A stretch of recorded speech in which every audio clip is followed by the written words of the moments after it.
got it. Thanks very much. And now for something completely different. If I seem to say something that disagrees with Doctors Paul or Kogelnik, I didn't mean it. I'm not qualified to disagree with those gentlemen.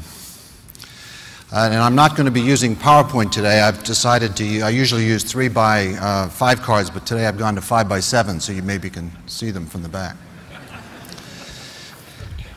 So Terabit Ethernet, build it and they will come. That's an easy prediction. I want to deal today with a few harder questions connected with that prediction.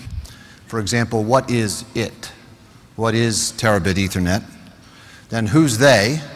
Who's going to come and buy it when we build it? And then the hardest question of all is when? Tentatively 2015, but I'm not sure. And I hope to offer an answer to a bonus question, which is why we should build Terabit Ethernet, and then offer a few hints on how. Does that sound like a good agenda? Now, I've been touting, I should warn you, I've been touting Ethernet for 35 years. And in fact, Ethernet's birthday is on May 22nd of this year. I'm hoping my wife will go with me to dinner that evening. When I wrote that memo in 1973, the first response was another memo written by a physicist at the Xerox Palo Alto Research Center to my boss's boss, informing him that Ethernet was clearly a fraud because it was not quantum noise limited. I learned two things from that interaction. First, you really should check with people before you send memos to their boss, because you may end up in a Rosanna-Dana situation, you know, never mind.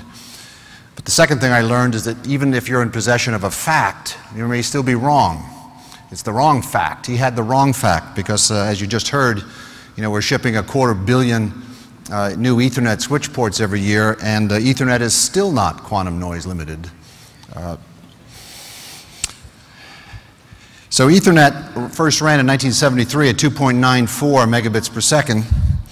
And imagine my delight in the early 70s as I would be on conference sessions just like this, where the principal debate was whether 300 baud was enough. You know, at 600 baud, the characters raced by on the screen so fast you couldn't read them anyway, so why would you need a 600 baud modem? And then the next speaker would talk about a 2.94 megabit per second network, and so I'm used to hostile audiences. In 1978, I was pleased to work on a fiber optic Ethernet. 1978, it ran at 150 megabits per second, a 19-port transmissive star coupler. I did not do any of the photonics on that project, so I am not worthy to be here. Eric Rawson did the photonics. Ironically, in 1978, even though we were running at 150 megabits per second with this optical fiber system, the core circuits in the internet were running at 50 kilobits per second, 3,000 times slower. Needless to say that this fiber optic Ethernet did not take off in 1978. In fact, it would be 20 more years before Ethernet went optical again. What we had there was a fiber optic dog wagging an electronic tail, or vice versa. So speaking of history, I have a new project. I call it the Internet. In this project, I'm mining the history of the Internet. You know, the Internet history can go back to, say, 1957 with the launching of Sputnik, or 1947, the invention of the transistor. Maybe that started the Internet. Or maybe 1946 when I was born, one of those.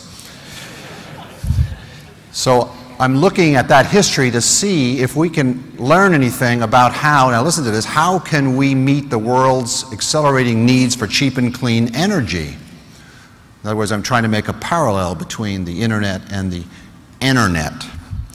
And of course, there's a lot of conventional wisdom about energy right now. You know, it's driven by climate change, it'll be led by conservation, solutions need to scale, and there are no silver bullets. You will often hear energy people saying there are no silver bullets. Well, when I look at the history of the Internet, I find silver bullets. The prominent silver bullet is, of course, dense wave division multiplexing in the mid-90s. So I guess I'm here to thank you for that. Thanks for that silver bullet. The bad news is you're not done yet. The internet isn't done yet. It's still going to grow. So thank you for it, but let's keep working on the next generation, which is sort of what I'm going to talk about now. So in summary, in case I don't have enough time, I've never given this talk before, so I'm a little uncertain about how long it goes, but if I have time, I'm going to do the following things. I'm going to introduce you again. I think about half of you have heard of the Monty Hall paradox. Well, I'll introduce it to the other half. By the way, when I'm done, half of you will still be wrong about the paradox, which is the lesson I'm hoping to teach. I'm going to contrast Sonnet and Ethernet. I'm going to explain why Ethernet wins. I don't mean to offend, but I just want to have an explanation for it, and it has nothing to do or little to do with speed. I'm going to talk a little bit about the applications driving toward Terabit Ethernet, about what we just heard, the Sonnet Ethernet crossover at 10 gig, why Ethernet continues to evolve, the path to Terabit Ethernet and how chaotic it is, a remedy for that chaos. I've got it right here. And then if there's time, I'd like to go back to the discussion of energy and how what you do relates to solving the energy problem. Okay? So the Monty Hall paradox, it's a powerful little math lesson, which I'd like to share with you, and I'm sure half of you have heard of it. It's a very old thing, but it's really great. Only I'm going to change it slightly. So here we are at a game show, and I'm Monty Hall. And there's 3 doors, and behind the doors are prizes. The prize is Ethernet. The 2 booby prizes are Sonnet. You see how I've changed it for this audience. And these are randomly behind the 3 doors, and I'm going to ask you as a contestant to choose a door. And you're going to choose a door, but you're not going to open it. Before you open it, I'm going to walk over and I'm going to open another door, one that you didn't choose, and I'm going to show you a sonnet. And then I'm going to ask you the following question. Do you want to get the prize behind the door you've already chosen? Or do you want to switch to that 3rd door, which you didn't choose and which I didn't open? What is the best strategy in that situation?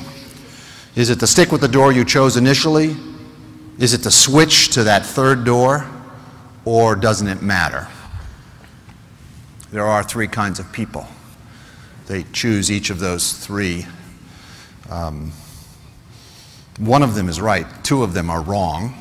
And what's really amazing is how hard it is to convince someone to switch from being wrong to being right, which of course relates to Sonnet and Ethernet, of course.